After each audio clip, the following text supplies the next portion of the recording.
আমরা জীবনে প্রত্যেকে সফল হতে চাই। কিন্তু আপনার প্রকৃত সমস্যা হলো আপনি কোনো কিছু শুরু করার আগেই হেরে যাওয়ার ভয়ে পিছিয়ে আসেন।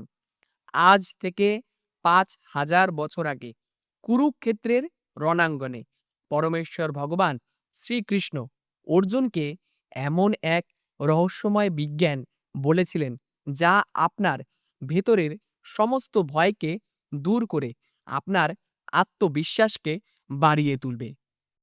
যদি আপনি আপনার সমস্ত রকমের ভয়কে পরাজিত করে সফলতা পেতে চান, তাহলে এই ভিডিওটি কেবলমাত্র আপনার জন্য। চলুন তাহলে যাওয়া যাক যুদ্ধক্ষেত্রে। হরে কৃষ্ণ। এখন আপনি দেখছেন কৃষ্ণ কথা। আজকের ভিডিওতে আমি আপনার সাথে আলোচনা করব শ্রীমদ্ ভগবদ্গীতার ২য় অধ্যায়ের ১৮ নম্বর শ্লোকটি। এই শ্লোকে পরমেশ্বর ভগবান শ্রীকৃষ্ণ জড়দেহ ও চিন্ময় দেহের পার্থক্য সম্পর্কে আলোচনা করেছেন। अंतवंत इमे देहा नित्यस्योक्ताः शरीरिणः अनाशिनो प्रमेयस्य तस्माद्युध्यस्व भारत। এই শ্লোকের অনুবাদ হল, অবিনাশী, অপরিমেয় ও শাশ্বত আত্মার জড় দেহ নিঃসন্দেহে বিনাশশীল। অতএব হে ভারত, তুমি শাস্ত্রবিহিত স্বধর্ম পরিত্যাগ না করে যুদ্ধ করো। এই শ্লোকটিকে যদি আপনি যথাযথভাবে আপনার জীবনে প্রয়োগ করতে চান, তাহলে ৩টি বিষয়ের ওপর বিশেষভাবে আপনাকে গুরুত্ব দিতে হবে। প্রথমটি হল শ্রদ্ধা, দ্বিতীয় হল সুদৃঢ় বিশ্বাস এবং তৃতীয় হল প্রার্থনা। আপনি চাইলেই আপনার এই জড় দেহটিকে অনির্দিষ্ট কালের জন্য টিকিয়ে রাখতে পারেন কি? আমরা কেউই পারি না।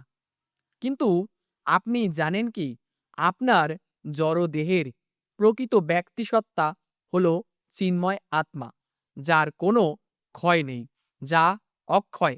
কিন্তু আপনার এই জড় দেহটি ৫টি জড় উপাদান দিয়ে তৈরি: মাটি, জল, অগ্নি, বায়ু ও আকাশ। কিন্তু আপনার এই জড় দেহের প্রকৃত ব্যক্তি সত্তা হল চিন্ময় আত্মা, যা পরমেশ্বর ভগবান শ্রীকৃষ্ণের নিত্য অবিচ্ছেদ্য অংশ। আমার আপনার প্রত্যেকের এই জড় দেহটি জন্ম হয়েছে, অর্থাৎ মৃত্যু অবশ্যই হবে। কিন্তু আপনার এই জড় দেহের প্রকৃত মালিক চিন্ময় আত্মা হল পরমেশ্বর ভগবান শ্রীকৃষ্ণের মতো সৎ, চিৎ ও আনন্দময়। এই বাক্যের প্রতি প্রথমে আপনাকে শ্রদ্ধা রাখতে হবে।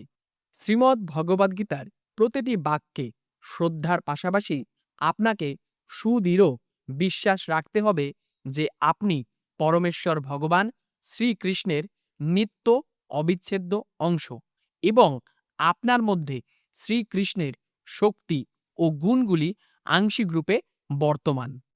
সুতরাং দেহ ও আত্মা, এই দুই তত্ত্বের পরিপ্রেক্ষিতে আপনি যদি বিচার করেন, তাহলে আর কোনো অনুশোচনা বা ভয় থাকে না। কারণ প্রত্যেকটি জীবের প্রকৃত স্বরূপ চিন্ময় আত্মা, যা চিরশাশ্বত ও সনাতন, যার কখনো জন্মই হয়নি, তার মৃত্যুর কোনো প্রশ্নই নেই। আপনার প্রকৃত ব্যক্তিসত্তা আত্মার এই জড় দেহটির জন্ম হয়েছে, অর্থাৎ মৃত্যু অবশ্যই হবে। পূর্বকৃত কর্ম অনুসারে শ্রীকৃষ্ণে ক্ষুদ্রাতিক্ষুদ্র নিত্য শাশ্বত এই জীব আত্মা নতুন নতুন জড়দেহ প্রাপ্ত হয় তার পূর্বকৃত কর্ম অনুসারে। আজ আমি আপনাকে একটি ৩ মিনিটের চ্যালেঞ্জ দিতে চাই। আপনি প্রতিদিনের রুটিন থেকে ৩ মিনিট বের করুন এবং আয়নার সামনে দাঁড়ান এবং নিজেকে বলুন, আপনি সাধারণ কেউ নন, আপনি পরমেশ্বর ভগবান শ্রীকৃষ্ণের সন্তান। এই পজিটিভ অ্যাফার্মেশন আপনার সাবকনশাস মাইন্ডকে শক্তিশালী করবে এবং কোনো কাজ শুরু করার আগে আর কোনো ধরনের ভয় থাকবে না। হয়তো আজ আপনি এই পরিবর্তন বুঝবেন না, কিন্তু আপনি যদি অভ্যাস করেন তাহলে জয় একদিন আপনার হবেই। আপনি কি এই চ্যালেঞ্জটি নিতে তৈরি? তাহলে এই চ্যালেঞ্জটি আপনি ২১ দিন করে দেখুন। কমেন্টে অবশ্যই লিখবেন যে আপনি পরমেশ্বর ভগবান শ্রীকৃষ্ণের সন্তান। আপনার দেহাত্ম বুদ্ধিকে মন থেকে মুছে ফেলতে হবে। আপনি যে চিন্ময় আত্মা, পরমেশ্বর ভগবান শ্রীকৃষ্ণের অংশ, এই সুদৃঢ় বিশ্বাস আপনাকে অভ্যাসের মাধ্যমে গড়ে তুলতে হবে। হরে কৃষ্ণ। আবার দেখা হচ্ছে পরের ভিডিওতে। এই ভিডিওটি আপনাদের কেমন লাগলো কমেন্টে অবশ্যই লিখে জানাবেন।